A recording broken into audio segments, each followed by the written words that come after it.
Tonight on Let It Rip. Should have been one school shooting and we should have fixed it. And I'm pissed because my daughter I'm not going to see again. Emotions run high as thousands rally for gun control in the wake of the Parkland school shooting. They think this may be a tipping point. President Trump says change is coming, but maybe not the kind they think. I think we need hardened sights. We need to let people know, you come into our schools, you're going to be dead, and it's going to be fast. Time to let it rip. On the panel tonight, he is the NRA CPL instructor extraordinaire. Ector is here and ready to defend the group that's taken so much heat over the last week after the Parkland school shooting. He says he's standing up for your civil rights. Next to him, a woman who wants to be your next member of Congress, if you live in the 11th district, that is. Democrat Haley Stevens joins us with her thoughts on solutions to America's mass shooting epidemic. And there is Randy Speck, superintendent for Madison Heights Public Schools. He's responsible for the lives and safety of hundreds of children every single day. Also here, Birmingham psychiatrist Dr. Gerald Shiner, and of course, attorney anchor Charlie Langton. And with that, my friends, we say let's get started. Let's talk about what it is, because each and every day there's a new development. Someone says this is the solution. Isn't it safe to say there's not just one solution here? There's many solutions here. Where would you, Mr. Speck, will begin with the kids in the school. Where do you think you would begin with the solution? Well, I think when you talk about, you can talk about security, you can talk about more counselors and mental health, you can talk about the family, you can talk about parent engagement, you can talk about stricter gun laws and what do you want to do with that? The answer is yes. It's all of the above. And I think what you're seeing, and when you see that dad who's so angry, and he's rightfully so, he's rightfully angry. And you see those students who are crying and they're saying, are you kidding me? This is happening and I can still go out and get these weapons. I can still get into a school. I can do these kinds of things. I think what you're seeing is that the children, the students, they're the ones who are starting to act like the adults, and I'm thankful that they are pushing this conversation. They're pushing this conversation, and it is different. Once adults are on stage talking, that's different. You have students in here, it's a completely different conversation. There's one student whose soundbite went viral on Facebook, on Twitter, and yes, all over the media. It was a young woman who basically was elected by her fellow students to speak up. And in that speech, and I want to address this to you, Rick, she said specifically that had that guy, Nicholas Cruz, had a knife, he would not have killed so many people as if he had a gun, which he did have. What do you tell someone who says that?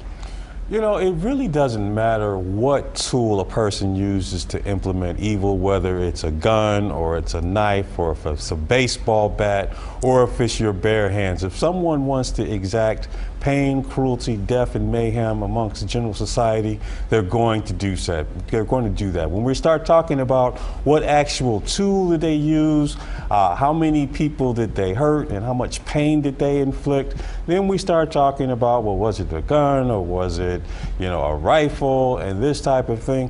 Bad people do bad things, and you know what? They're going to use whatever is most efficient for them to get the job done. And Rick, in this case, it was a gun. So would you say that that student would is make right? it easier for them? A weapon, an assault weapon, a multiple shot weapon, a bump stock, all those things make it easier for evil people to do evil things. You know, we have more shootings. We have more shootings here than any other country in the world. Our nearest competitor were 7 times as many school shootings, and in Japan they have 1/100th of what we have. That's because it's a little harder to get a gun. I think what's bothersome, but hold on, I think what's bothersome about this entire discussion, and to me, it's not a Second Amendment issue. It's not necessarily a discussion about guns. It's a discussion about kids. We had issues with Sandy Hook, Columbine, obviously in Parkland, Florida, and it doesn't seem to necessarily move the needle about what needs to happen to make sure these kids are safe, whether they're kindergartner kids or kids who are in high school, and that's my struggle. Not a struggle about debating guns, a struggle about how can we not come up with a solution to make sure our schools are safe. And these kids are looking to us. Lawmakers are hearing a lot from their constituents right now. Someone who wants to be a lawmaker is Haley Stevens, 11th District. You're a congressional candidate. What are people telling you right now, tonight? What I'm hearing from people all over the district is that they want to have safe schools. We need to have both. We need to have a country where people can enjoy the sport of hunting, but that our children don't need to go to school afraid. This is about common sense legislation that says we are going to prioritize the safety of our community. You're absolutely right that we have seen more gun violence, more mass shootings, 1,600 since Sandy Hook. This is unconscionable. The assault rifles have had their day. That is what I'm hearing from people throughout my district. Rick, it's that they're saying that it's time for the assault rifles to go, that we need to ban the bump stocks, and we need to protect our community. Rick, what is the purpose of bump stock to have that? And what is the purpose of an assault rifle, an AR-15, for instance? What would be the reason someone should have that? Do tell us. Well, the Second Amendment says that you have the right to keep and bear a firearm. You don't need to demonstrate why you should have it. You should have it because you want to have it. It's something that makes us uniquely American. You know, this country was founded on a gun, and we're always going to have guns. But what is the reason to have an AR-15 for someone's utility? What is the purpose You can have of an that? AR-15 for whatever reason you want. If you want to target shoot, if you want to hunt, or you want to sport shoot. When some people like to characterize it, and I don't even use this term normally, assault rifle, that's totally a misnomer. It is a rifle, and one trigger pull, one discharge. To some people, its form, its color, the way it's shaped, it looks ominous and scary. It's really functionally no different from any other firearm. One trigger pull, one shot, one bullet comes out. Here's the problem, I think, is when the argument is a good question. What do we need an AR-15? First of all, if we're talking about banning them, can we do it? Yes. We have the law. If the argument is the Second Amendment, if that's the argument, we have them. We've got many restrictions on amendments. Free speech. You can't just yell speech, whatever. You fire in the crowd at theory. You can't do that. We have restrictions. Guns, no difference. We have permits. We have waiting periods. We have all kinds of rules that are perfectly constitutional, have been upheld by many, many courts for many, many years. So the issue is, could we ban assault weapons if we want to? Yes. It's a political question? Yes. I don't know of a good answer. Now here's what I think.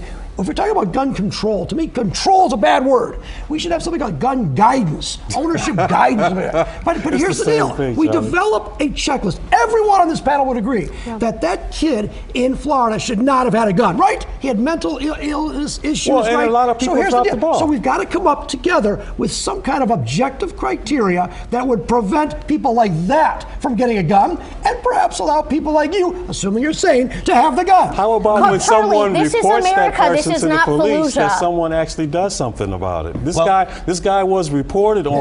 That was a failure. And no one did anything when clearly someone should have, and we wouldn't have this Dr. situation. Shiner, there were several Simple. occasions. We don't need to Rick sell is that right. young man a gun. There were We several. do not need to sell that young man an assault rifle. There were Period. End of several story. We occasions. need to keep our schools safe. This is what I'm hearing from every single day from people in my district. I have mothers. I have parents. They're scared to send their children to school. I was going to a basketball game the other night, and I asked someone to join me at my alma mater, Seaholm. And my friend said, you know what, I don't feel safe in schools right now. That is not America. We have too many scars on our country. 500 people injured in Las Vegas from a mass shooter sitting up on the 32nd floor. This is backwards. This is upside down line, and we don't have to live like this anymore. Dr. Shiner, I want to ask you one question. I want to ask you about the mental health component. The fact that there were so many students who adamantly have said, wait a minute here, we complained about this guy. The FBI knew that this man was making awful videos talking about violence, yet nothing was done. A failure. A failure. He fell through the cracks. The school knew who he was because there were school complaints. There were complaints to the Broward County Sheriff's Department that this was the next school shooter. Going back 2 years, he threatened to do school shootings, and they let him buy a gun. The people he lived with knew he had a gun. Other kids knew he had a gun, and he talked about it. So that was another failure of safety. And I know about schools. I've been married to a special education teacher for 43 years. She knows when she taught at GROWS and when she taught it at other schools, she knew which kids were using drugs, which kids were dropouts, which kids were unhappy, and which kids were depressed. You know, a good principal knows that. A teacher knows who needs help in their class.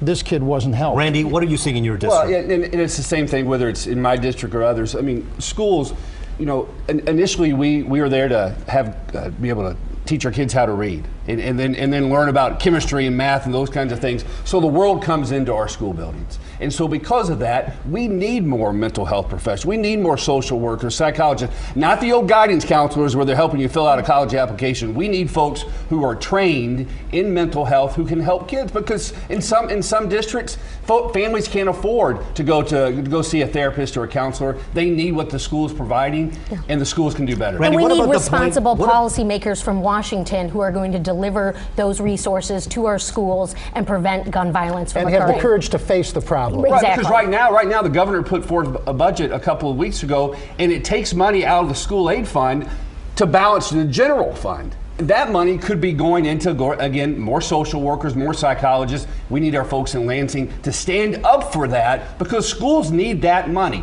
not the general fund. The general fund, someone else needs to deal with that. The school aid fund needs to stay with schools. We all agree. When are we going to Children have finally these types of realize restrictions. that Some bad type. guys love inflicting pain Sure they at do. schools? And you know what? Why not be serious about providing resources, whether it's arming teachers or bringing in security guards to protect our most The valuable president's resources, current our budget has children. cut school safety. We are out of time for this particular segment, but the conversation does continue. We thank you, Rick Ector, Haley Stevens, Randy Specht, and of course Dr. Shiner, who will join us on the other side of the break. And when we return, besides banning guns and putting SWAT teams in every school, is there a stopgap measure that we can get done in the meantime? What's being done? One Lansing lawmaker has an idea. You'll hear from him next.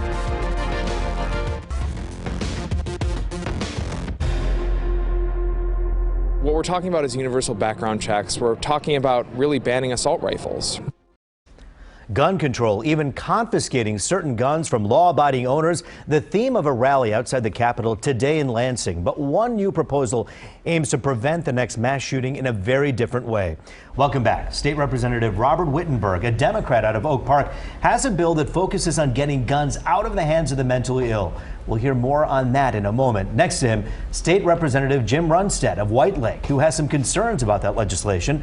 Next to him is Tanisha Moner, an NRA member and CPL instructor who not only teaches people how to shoot a rifle or pistol, but also teaches them about gun safety. And you know Dr. Shiner and Charlie, so let's get right back to it as we let it rip right now. Let's talk a little bit about this particular piece of legislation that Representative Wittenberg is introducing, something that you've introduced a while back, but now is, of course, getting a lot more attention. Talk about what your bill would do.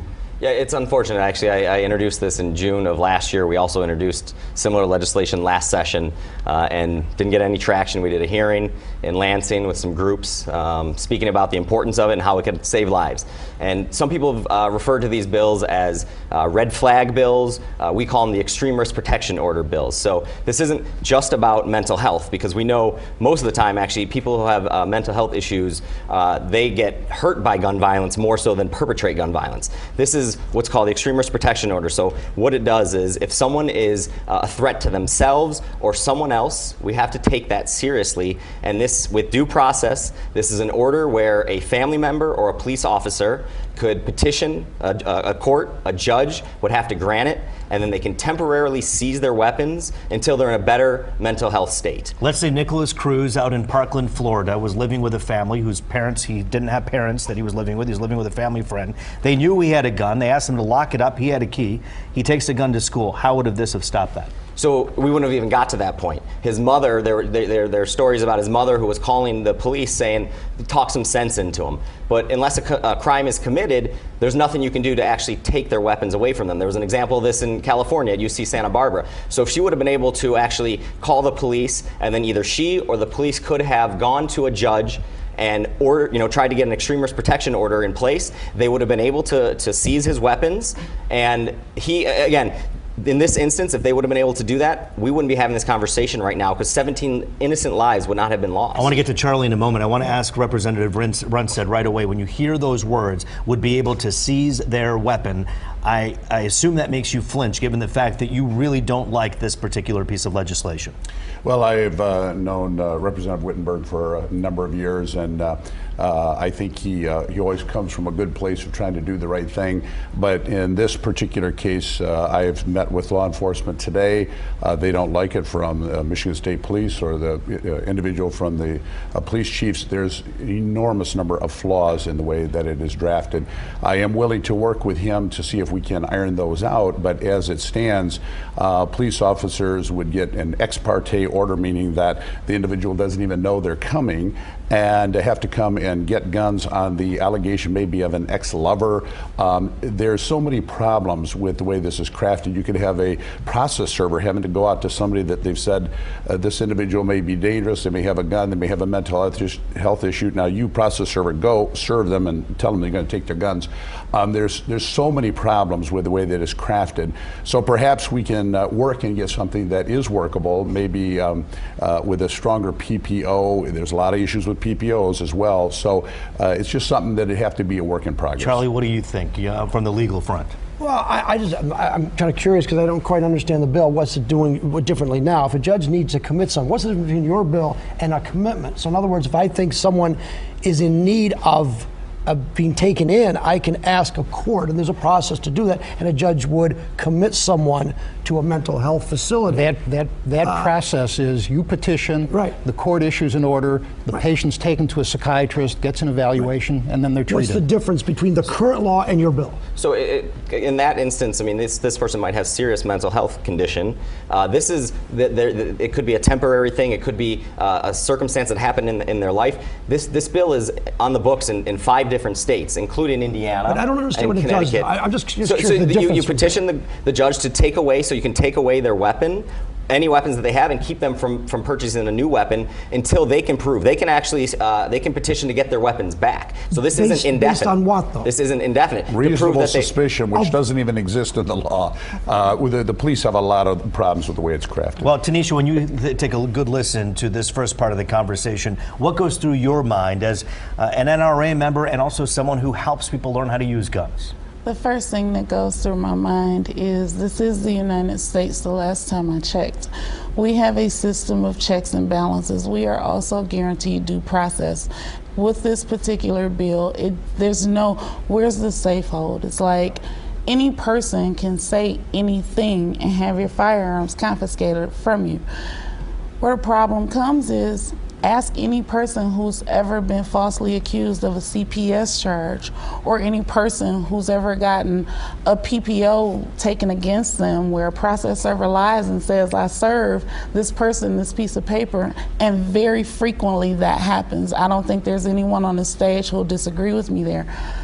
What keeps the person who owns firearms, who could be an absolute law-abiding, responsible citizen, what protects them against someone making a false allegation? And then when you say, well, you'll have your day in court. Well, how can I have my day in court if I haven't been served a piece of paper to even know that there's some person coming to my door and they're going to just run in my house? So I appreciate her response to that. That is terrifying. I appreciate her saying that, because in this bill, it's written that it can only be a family member or law enforcement that can do it. So it can't just be a neighbor down the street. Family it can't members just be lie anyone. too. I'm sorry, real family quick. members lie.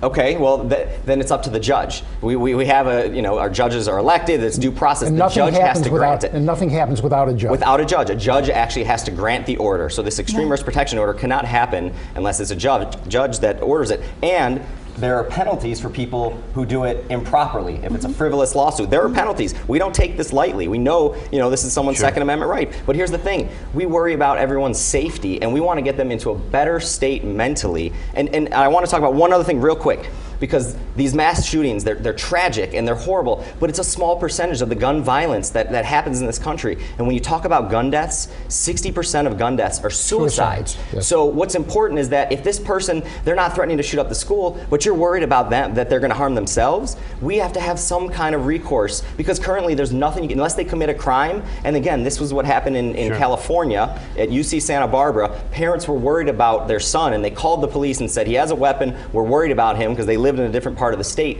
The police went and said, there's nothing we can do. It was a spot check, he's fine, and then he ends up shooting up the school. We want to prevent this from happening. This discussion, of course, as long as your bill continues to float out there, will continue to be a point of discussion. One part that I really want to get your take on, everyone here on this panel, is this. Let's talk about culture for a moment. Guns have been around for a long, long time. But we have seen that school shootings popped up somewhere about 20, 30 years ago, maybe 15, 20 years ago. I know Columbine was 99. When you rewind beyond that and before that, we didn't have this problem. What changed? We have a gun-free zone law now. There was that no hasn't- gun-free zone. You're 30 saying the years ago. gun-free zone We may didn't have have promoted one. that? And I'm not saying that, oh, everything should just be gun-ho. Everybody should be able to take a gun any place. That isn't what I'm saying. That's a whole different conversation. But before you had gun-free zone laws, you didn't have these mass shootings in schools. I beg you to differ with me there. Because Dr. we Shutter, don't what about have mental health? that. What about mental health in the last 30 years? Gun-free zones. Nobody ever took guns into schools, courtrooms. There have always been gun-free zones. So why do we have to But have a law to say please don't you interrupt can't? me. Please don't interrupt me while I'm speaking. I haven't interrupted you. Go ahead, And I know Shiner. you have something Go to ahead. say. I was going to ask you a question. Please, Dr. Shiner, go ahead. But it isn't gun-free zones. First of all, there's a contagion. When we hear about these things, when we see them, they're copycats. They've thwarted 2 school shootings since the incident in Florida in the last 5 days. And mental health is an issue. There are kids who are depressed, who are angry, and when kids are depressed, they express it with anger. Teachers know, but they don't know what to do. Governor Engler closed 18 psychiatric hospitals. Treatment has been shrinking, and the problem of mental health has been growing. And there's a pressure to get quick fixes by using medication instead of therapy and treatment, and sometimes medication makes these kids more angry, more arousable, and more irritable. And I think a significant portion of school shooters have been on medication without adequate supervision. Going back to a woman in the 1980s who shot up a McDonald's with a rifle, a sighted rifle, who was taking an Afrinil, an experimental drug at the time. So I think that that's the mental health issue: availability of treatment and inadequate treatment. But Dr. Shiner, I have to bring this up. Nicholas Cruz actually was seen by a social worker who basically dropped the case because Cruz's case was so disturbing and so bad that she literally said, I'm not going to deal with this. This kid slipped through every damn crack that existed. He did. But I think that what you're saying about this is all, or so much of it is copycat, is entirely untrue. There was shootings. I remember that student shooting from the top of that tower. Charles Joseph Whitman, yes, yeah, 1961. so that didn't result in all these shootings. What's occurred, there's a sea change. Back when I was in college, literally, up at Northern Michigan University, almost every one of the guys from Northern had shotguns and guns. Guns were everywhere. Was there jealousy? Was there anger? Was there drinking? All of it. How many shootings? None. It's cultural. We have going through a sea change of culture, primarily caused by disillusion of the family. Social media, we've got video All games. of you have something to talk about. We're going to give you a Parents did all chance kinds of to things. each chime in without any interruption, each and every one of you, when we come back. You've heard from the panel. Up next, it's your turn when our good friend Charlie takes the show on the road.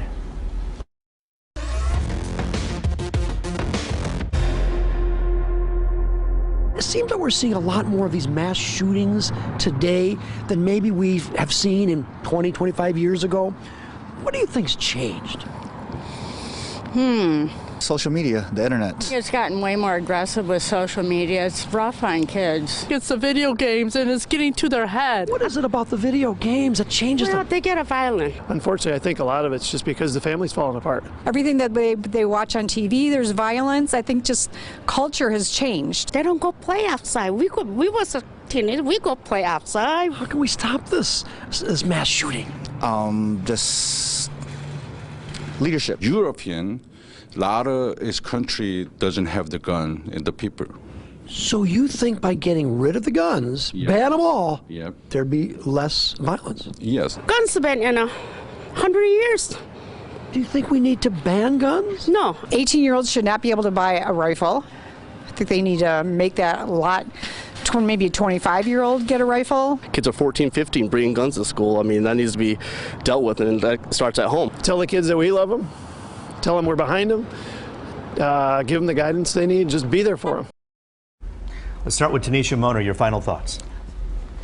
I just really wish that while these guys are in Lansing making laws or drawing up bills and drafting bills, find a way to do something about mental health, because regardless of how many guns you take away from law-abiding citizens, none of that will keep a person from getting a gun illegally. Representative Runstead.